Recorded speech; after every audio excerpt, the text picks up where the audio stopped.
Inna lillahi wa inna ilaihi raji'un. Ya Allah, ada beberapa video ya, ketika kemarin saya melihat beberapa orang-orang yang paling ahlus sunnah wal jamaah merayakan hari yang katanya bagi mereka itu istimewa, atau bulan yang menurut mereka istimewa, yaitu lahirnya seorang Nabi Muhammad SAW. Mereka mengimplementasikan kecintaan mereka dengan Nabi Muhammad dengan cara-cara yang tidak pernah diajarkan oleh Nabi Muhammad SAW. Bahkan memperselisihi ajarannya, bahkan melakukan yang dilarangnya. Bahkan di dalam hal ini, kalau kita berbicara tentang kebenaran, mereka melakukan itu sungguh-sungguh bobrok. Ya, di dalam video-video yang ingin saya reaction ini adalah kebobrokan acara Maulid Nabi, yang dimana mereka ini bukan malah mengimplementasikan ajaran Nabi, tapi melakukan larangan Nabi, yaitu yang joget-jogetan. Banyak teman-teman. Karena apa? Mereka ini mengaku berazab kepada Imam Asy-Syafi'i, tapi mereka tidak mengindahkan yang diajarkan Imam Asy-Syafi'i, yang dimana Imam Asy-Syafi'i mengharamkan musik. Ketika Maulid Nabi, mereka joget-jogetan teman-teman.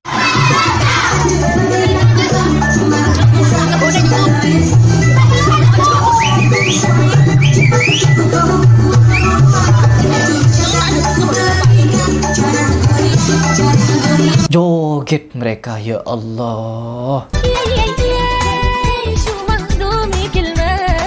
Mau dibawa kemana agama ini?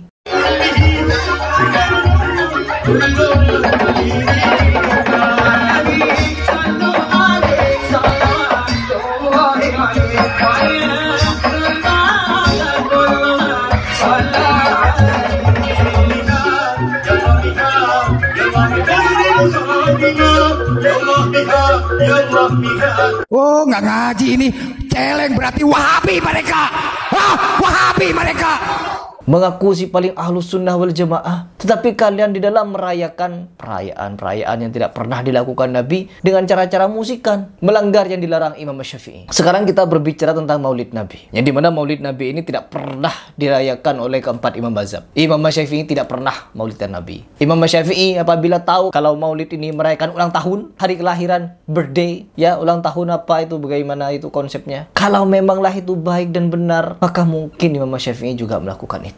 Tapi apa yang dilakukan Imam Syafi'i? Mengikuti petunjuk Nabi. Yang dilakukan Nabi apa? Puasa Senin Kemis. Puasa. Bikin acara ritual-ritual terbaru. Amalkan Maulid Nabi Simtu Dzuror. Nanti kalau kita baca Simtu Dzuror, Nabi Muhammad SAW hadir secara yakodoh sampai dilihat oleh orang Cina kafir. Teman-teman saya sekalian, Habib Muhammad bin Idrus Al-Habsyi yang di Kubah sana itu, tiap hari beliau baca Maulid Simtu Dzuror. Tiap sore. Itu amalan beliau. Dari Habib Ali Habsyi, beliau baca itu setiap sore. Di Surabaya sana itu ya, tinggalnya di kampung deket pasar itu, di bawahnya itu juga banyak tuh pasar-pasar, orang-orang jualan pertokoan-pertokoan gitu di daerah sekitar Sunan Ampel sana itu ya. Satu hari beliau habis selesai baca Maulid, deket mau maghrib turun. Nah turun itu dia punya tetangga orang Cina. Begitu turun, si Cina itu negurin gitu, "Beb, mau kemana Beb?" "Ke masjid." "Sendirian aja Beb?" Kata Habibnya, "Sendirian." "Ya sendirian saya memang biasanya juga sendirian." Aneh gitu pertanyaannya. Temennya nggak diajakin Bib. Temen yang mana? "Yang itu Bib, yang saya suka liatin Bib, di kamar Habib itu kalau sore-sore Bib. Saya suka kelihatan Bib dari sini Bib ke jendela." "Kamu lihat?"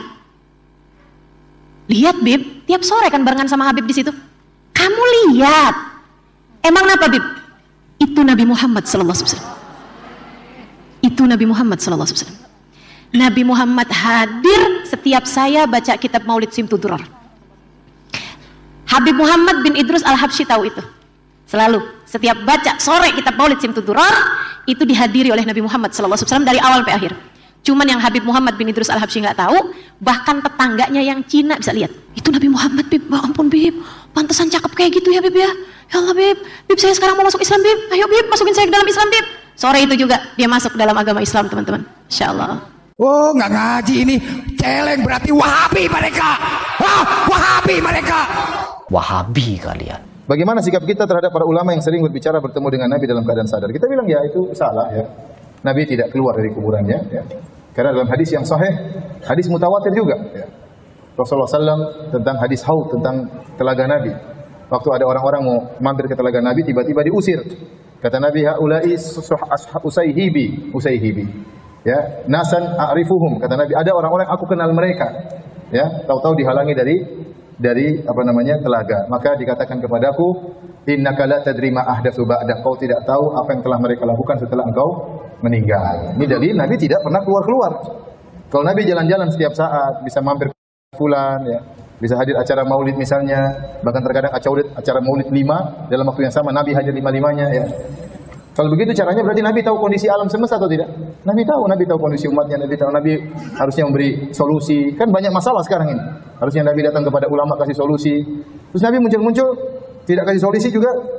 Buat apa? Ini bertentangan dengan sifat Nabi yang bil mu'minina raufur rahim. Nabi itu sangat sayang kepada kaum mukminin. Azizun alaihi ma anittum, kata Nabi, kata Allah Subhanahu wa taala, Nabi itu merasa berat apa yang beratkan kalian. Sekarang umat dalam kesulitan atau tidak? Iya atau tidak? Kalau Nabi bisa keluar jalan-jalan, kenapa Nabi tidak pergi ke Raja Salman misalnya? Salman, begini. Kan manfaatnya ada. Terus ketemu dengan ini, ketemu dengan si fulan, ngajarin sholawat ini, ketemu dengan si fulan, kunjungan ke rumah si fulan, ya. Kemudian naik mobil sama si fulan. Faedahnya tidak terlalu. Dan yang benar, Nabi tidak demikian. Saya sering sampaikan, bagaimana Nabi waktu meninggal, Fatimah sedih. Sedih sekali. Sampai para ulama mengatakan Fatimah sakit, di antara beliau meninggal adalah kesedihannya karena wafatnya ayahnya. 6 bulan kemudian setelah wafatnya Nabi, Fatimah meninggal dunia. Ya, kalau Nabi bisa keluar-keluar, ngapain Fatimah sedih? Jangan sedih wahai putriku. Saya akan kunjungi kamu tiap hari. Santai aja. Kalau Nabi bisa keluar-keluar, pasti para sahabat ketemu dengan Nabi dalam kondisi sadar. Betapa banyak permasalahan yang mereka hadapi. Kenapa Nabi tidak pernah ketemu dengan Fatimah? Tidak pernah jenguk Aisyah, istrinya sangat dia cintai. Yang Nabi waktu sakit ingin dirawat oleh Aisyah. Istrinya 9 tidak ada yang dia jenguk. Sahabatnya Abu Bakar, Umar, Utsman, Ali tidak pernah dia jenguk. Imam Syafi'i tidak pernah dia jenguk. Imam Malik tidak pernah dia jenguk. Imam Ahmad tidak pernah dia jenguk. Imam Abu Hanifah tidak pernah dia jenguk. Ente dia jenguk. Ente ini siapa? Ente ini siapa? Kok sangat spesial sekali sampai dijenguk-jenguk oleh Nabi. Sampai Nabi kuburannya kosong, ya. Lagi jenguk ente. Oleh karenanya, jangan terlalu percaya sama seperti itu. Jangan terlalu percaya sama seperti itu.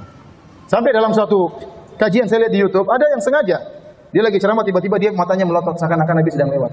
Ya, buat apa seperti ini? Bayangkan ente ustadz, Nabi hadir kajian ente, kira-kira gimana?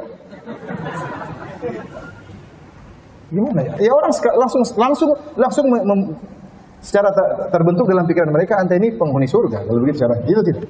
Ya gimana ente bikin acara kemudian Nabi hadir? Nabi ridho. Oleh karena para hadirin Allah Subhanahu wa taala, jangan terlalu percaya dengan hal seperti itu karena bertentangan dengan hadis-hadis yang sahih, bertentangan dengan kenyataan. Wahabi terus. Pemahaman kalian takhayul, bid'ah, khurafat. Gedek saya ya ketika saya melihat acara Maulid Nabi seperti ini. Memang saya dulu pernah merasakan ketika Maulid Nabi, rebut-rebutan makanan, rebut-rebutan buah-buahan. Saya pernah mengalami tindakan-tindakan mubazir. Kadang ketika Maulid Nabi, ketika perayaan-perayaan seperti itu, makanan banyak itu ya di dapur, ya bawa banyak oleh-oleh makanan teman-teman, bikin makanan ini, makanan itu, ngolah ini, ngolah itu, sehingga apa? Banyak ditaruh di dapur dan tidak termakan, jadi basi. Ada sampai seperti itu. Kalau kita berbicara tentang mudarat, kalau kita mau berbicara baiknya ya bisa saja. Baiknya Maulid Nabi, kita bisa silaturahmi, kita bisa bagi-bagi makanan dengan yang lain. Bukan bagi-bagi tuker makanan. Terus kita juga bisa mempererat ukhuwah dan lain sebagainya. Kita bisa kajian, kita bisa zikiran ini itu. Kalau mau berbicara baiknya, kenapa orang-orang pelaku bid'ah itu susah untuk taubat? Bahkan bisa dikatakan mustahil taubat karena mereka menganggap apa yang mereka lakukan itu baik dan benar.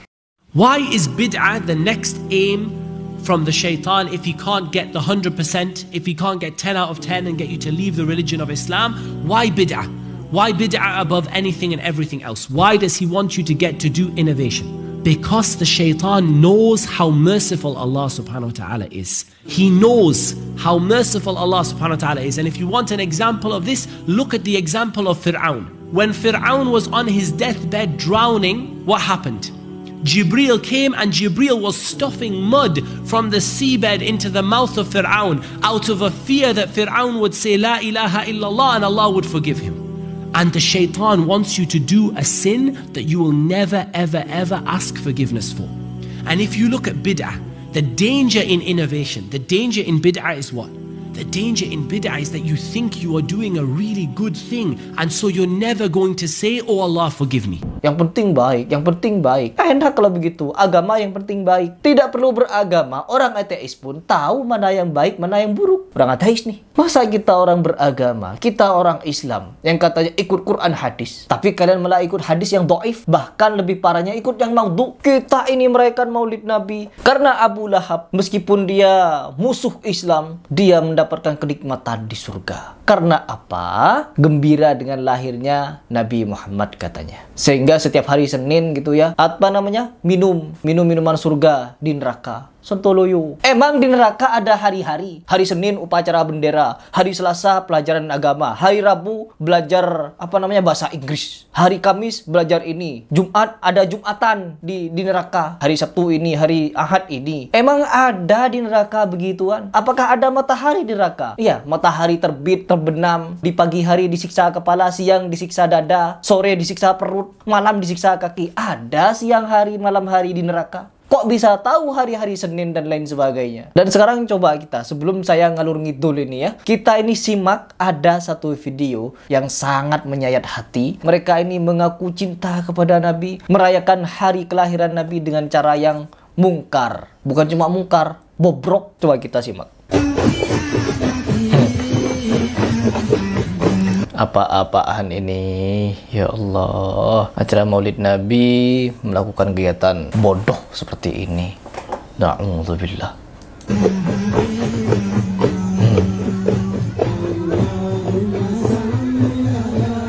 Lihat, Allahumma sholli ala Muhammad, tapi dijogetin dengan pakaian seperti ini. Kemana tokoh agamanya?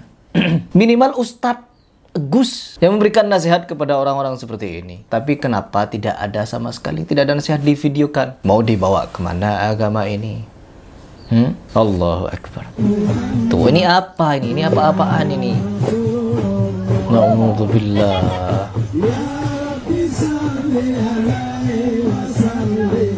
Ya Allah. Ya Rabbi sholli ala Muhammad, tapi seperti ini. Aduh, ya Allah, ya Allah. Perhatikan.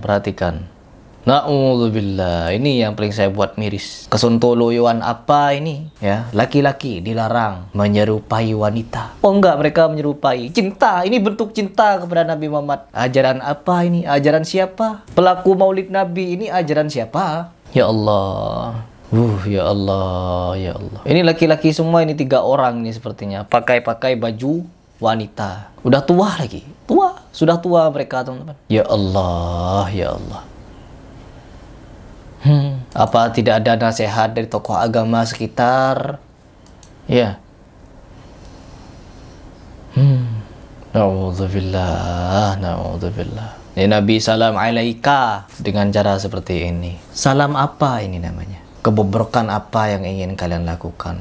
Larangan ibarat perintah. Orang yang menghidupkan bid'ah maka akan mematikan sunnah. Apa itu sunnah? Apa yang dilakukan Nabi itu sunnah. Ketika kita menghidupkan bid'ah, dimatikan itu sunnah. Terbukti perayaan Maulid Nabi ini, acara bid'ah ini mengobrak-abrik syariat. Semua larangan Nabi dilanggar di sini. Apa bikin perayaan-perayaan seperti ini? Pernahkah Nabi Muhammad SAW menyaksikan di depan matanya ada sahabat-sahabat, ya Nabi salam alaika, lalu berpakaian seperti ini? Halloween ini pakai baju-baju hantu. Halloween, perayaan Maulid Nabi jadi Halloween. Halloween itu apa? Tradisi orang-orang barat, dicontoh, diterapkan, diimplementasikan ke acara Maulid, pakai topeng-topeng hantu. Tidak berhenti sampai di sini. Ada yang mengarak-arak patung, teman-teman, patung hantu, patung begini, patung pocong dan lain sebagainya. Coba kita lihat. Tuh. Lihat, patung perempuan pakai rok, ya aurat semuanya. Patung ini, meskipun patung buat patung juga dilarang. Mereka langgar, teman-teman. Cinta Nabi Muhammad SAW, tapi caranya seperti ini. Ya Allah, acara bid'ah menghancurkan sunnah. Lihat kelakuan mereka tuh. Apa ini kalau bukan setan ini? Halloween Maulid Nabi. Begini konsepnya. Kemana tokoh agamanya di situ? Ya, kemana tokoh agamanya? Sampai-sampai hal seperti ini dilakukan. Sedih ya. Saya sebenarnya tuh miris, sangat-sangat miris melihat fenomena di tengah masyarakat kita ini semakin nggak tahu semakin apa ini, pokoknya mundur. Akal mereka semakin mundur, teman-teman. Ya Allah, ya Allah. Na'udzubillah, ya Allah. Ini wajahnya siapa itu? Tuh lihat, apa ini? Ya Allah, mau sampai kapan ini ya Allah? Apa?